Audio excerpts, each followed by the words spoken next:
Hello everybody. In this lesson we will study about polynomials and the zeros of the polynomials. How can we find out the zeros of the polynomials from a graph? But before we get into all these concepts, let's try to brush up the basics of polynomials. What is a polynomial? A polynomial is an algebraic expression where the powers of the variables are whole numbers. For example, look at this algebraic expression 5x to the power 6 plus 3x to the power 4 minus 2x to the power 3 plus 8x to the power 1 minus 9. Now if you observe this algebraic expression, all the powers of the variable x are whole numbers. So such an algebraic expression is called a polynomial.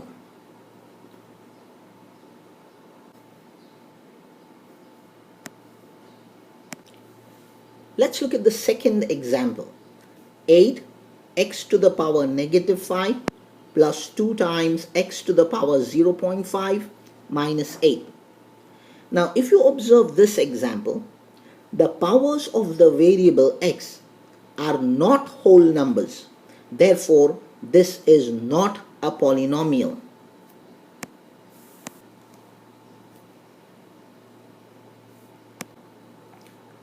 Let us try to learn how to figure out the degree of a polynomial. What do we mean by degree of a polynomial? The degree of a polynomial is the highest power of the variable. Now look at example 1, 2x plus 8. Is this a polynomial? Yes, it is a polynomial in the variable x. What is the highest power of the variable over here? It is 1. So the degree of this polynomial is 1. A polynomial with degree 1 is called a linear polynomial. And the general form of a linear polynomial can be written as ax plus b, where a and b are any real numbers. So in this example, a is 2 and b is 8. So a linear polynomial is a polynomial of degree 1, and the general form of any linear polynomial is ax plus b. Now let's look at the second example. Is this a polynomial? 5x squared minus 8x plus 3? Yes, it is a polynomial in variable x. Now what is the degree of this polynomial? The highest power of x over here is 2. Therefore, the degree of this polynomial is 2.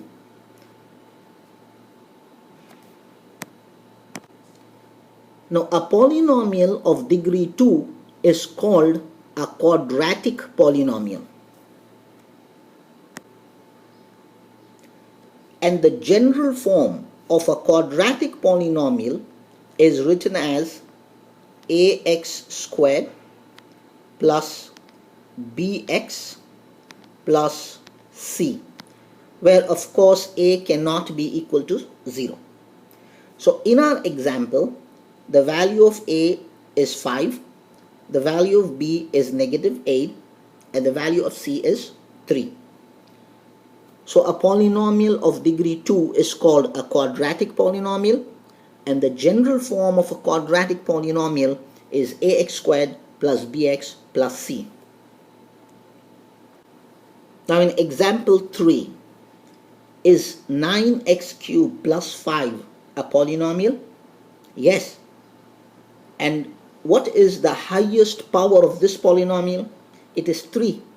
So the degree of this polynomial is 3. And a polynomial of degree 3 is called a cubic polynomial. Now what is called the zero of a polynomial. The zero of a polynomial is the value of the variable that will make the polynomial equal to 0. For example, look at this linear polynomial p of x equal to 2x minus 6. Now if I replace x with the value 3, let us see what happens. P of 3 is going to be equal to 2 times 3 minus 6. P of 3 is going to be 6 minus 6. So the value of this polynomial is going to be 0 when x is equal to 3. So 3 is called the zero of this polynomial. Can we generalize the finding of a zero of a linear polynomial? Let's figure out. We have learned that a zero of a polynomial is that value of x which will make the whole polynomial equal to 0. So how to find out that value of x which will make the polynomial equal to 0? So let's take the general polynomial, linear polynomial ax plus b. Since we are finding the zero of this polynomial, the value of this polynomial can be equated to 0. Now let's solve this for x. So ax will be equal to negative b. X will be equal to negative b over a. So if I replace x as negative b over a, the value of this polynomial will be equal to 0. So in general, the zero of a linear polynomial is negative b by a. Now this becomes very easy for us to apply in any linear polynomial. For example, let's look at this. 5x minus 6.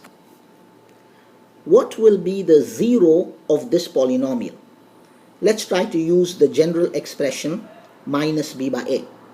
Over here, the value of a is 5 and the value of b is negative 6. And we know that the zero of a linear polynomial in general is minus b by a. So that is going to be, in this case, minus the value of b over here is negative 6 over the value of a in this is 5. So the zero of this polynomial is going to be 6 over 5. So we can apply the general form to specific linear examples.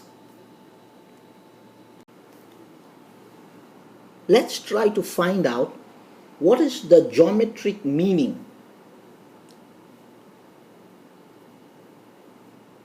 of the zeros of a polynomial. We know what a zero of a polynomial is. The value of the variable that will make the polynomial equal to 0. Now let's take an example, a linear polynomial, and see how we can figure out the geometric meaning of the zero of a polynomial by looking at its graph. Let's take the example 2x plus 3 equal to y. Now this is a linear polynomial. What is the graph of a linear polynomial? It is always going to be a straight line. So let us choose some values of x at random and find out what will be the corresponding values of y. And then we will plot the graph and see how it looks like. If we choose the value of x to be negative 2 and we plug it in place of x, we will find the value of y to be negative 1. If we choose the value of y to be 2, we will get the value of, if you choose the value of x to be 2, we will get the value of y as 7. And in our lower grades, we have learned how to plot these points on a coordinate plane. And then let's see what is the kind of graph that we get. When we plot these 2 points, -2, -1, and 2, 7 on the coordinate plane, we get a straight line. Now observe where does this straight line intersect the x-axis. It intersects at this point over here. And the coordinates of that point is -3/2, 0. So that means at this x-intercept, -3/2, the value of y is 0. In other words, when x is -3/2, the value of the polynomial becomes 0. So the 0 of this polynomial is -3/2. And how can we figure out from the graph? That point where the line touches the x-axis. In other words, the x-intercept of a linear equation, a linear graph, is the 0 of that linear polynomial. Now we can also conclude another thing. How many x-intercepts can a line have? It can only have one x-intercept. So therefore, a linear polynomial can have at the most only one 0, because it can have only one x-intercept. So looking at the graph, we can easily determine the 0 of a polynomial as that value of x at the x-intercept. Let's try to figure out the 0 of the polynomial algebraically. We know that the general form of finding the 0 of a linear polynomial is x is equal to -b/a. Now in this example, the value of b is 3 and the value of a is 2. So if we plug it in, let's see what we get. B is 3 and a is 2. So when we plug in -3/2 in place of x algebraically, we will end up with the value of y as 0, which confirms our findings from the graph. So they both tally. So from the graph, we can easily find out the 0 of the polynomial as the x-intercept. Now let's look at figuring out the zeros of a quadratic polynomial. We will take an example of a quadratic polynomial, choose some points for x, some values of x, find out the corresponding value of y, and then we will plot the graph, and then we will learn how to figure out the zeros of a quadratic polynomial looking at the graph. But before we get into all these things, let's try to learn some of the fundamentals of the graph of a quadratic polynomial. A general form of the quadratic polynomial is ax squared plus bx plus c. Whenever the value of a is positive, the shape of the graph is going to open upwards. Whenever the value of a is negative, the shape of the graph is going to open downwards. It's always going to be a U shape or an N shape. And the graph of a quadratic polynomial has a specific name. It's called a parabola.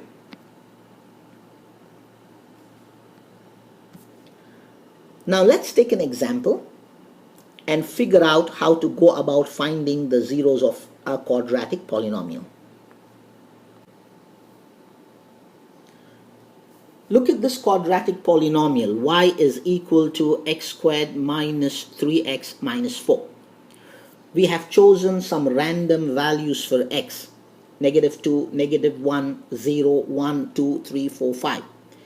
and we did the algebra, which we are familiar with, and then we got the values of y for the corresponding values of x. 6, 0, -4, -6, -6, -4, 0, and 6. And then let's see now, after plotting these coordinate points, what is the shape of the graph that we get? Can you guess what is the shape of the graph going to be? Is it going to be an upward U or an N, a downward opening? If you observe, the value of A over here is 1, because it's 1 times x squared. So since A is positive, the graph is going to open upwards. So we can determine that. Now let's look at the graph. Now look at this graph. After plotting all the points, we get the shape of the graph as an upward U. What is the name of the graph called? It's called a parabola. Now look at the x-intercepts over here. How many x-intercepts does it have? It has 2 x-intercepts. What are the coordinates of those x-intercepts? It's -1, 0 and 4, 0. So what are the zeros of this quadratic polynomial? It has 2 zeros. One is -1 and the other one is 4. So the 2 zeros of this polynomial are -1 and 4. So a quadratic polynomial at the most can have only 2 x-intercepts. At the most. It can have less, but it cannot have more than 2 x-intercepts. So there could be 3 different cases for a quadratic polynomial. What are these cases? Let us see. Either they can be 2 x-intercepts, or there can be only 1 x-intercept, or there can be no x-intercept at all. How can we determine that? How do the graphs of such zeros look like? Let us figure out the graphs for these 3 cases. So first case, the graph of a quadratic polynomial could look like this with 2 x-intercepts, a and a prime. So at the most, a graph of a quadratic polynomial can have 2 x-intercepts. Let's look at case 2 now. So in the second case, if you observe this graph, this could be another form of a quadratic polynomial. So how many x-intercepts does this graph have? If you observe, there's only 1 x-intercept. So in other words, a quadratic polynomial could have only 1 0. It could have only 1 0 of the polynomial. Let's explore case 3. Now in the third case, look at this graph. Does it have any x-intercept? No. So such a quadratic polynomial with no x-intercepts, how many zeros will it have? None. So the zeros of such a polynomial, quadratic polynomial, will have no zeros at all. So the 3 cases of a quadratic polynomial are, number 1, it can have 2 zeros. Case 2, it can have 1 0 of the polynomial. Case 3, or no zeros of a polynomial. So at the most, a quadratic polynomial can have only 2 zeros. Let's take an example of a cubic polynomial. In this case, y equal to x cubed minus 4x. So we choose some random values of x, plug it into the equation and find out the corresponding values of y. And we plot the points and we draw the graph. Now can you guess how many x-intercepts will this cubic polynomial have? It has 3 x-intercepts. This one, over here one, and another one. So what are the zeros of this cubic polynomial? It's -2, 0, and 2. So at the most, a cubic polynomial will have 3 zeros. So in other words, the number of zeros of the polynomial will be 1 less than the degree of the polynomial. So from this we can conclude that the number of zeros, at the most, the number of zeros of a polynomial can be 1 less than the degree of the polynomial. So this is the lesson on geometric representation of the zeros of the polynomial. I hope you understood this lesson. My mission is helping you learn. Please share and subscribe. Thank you.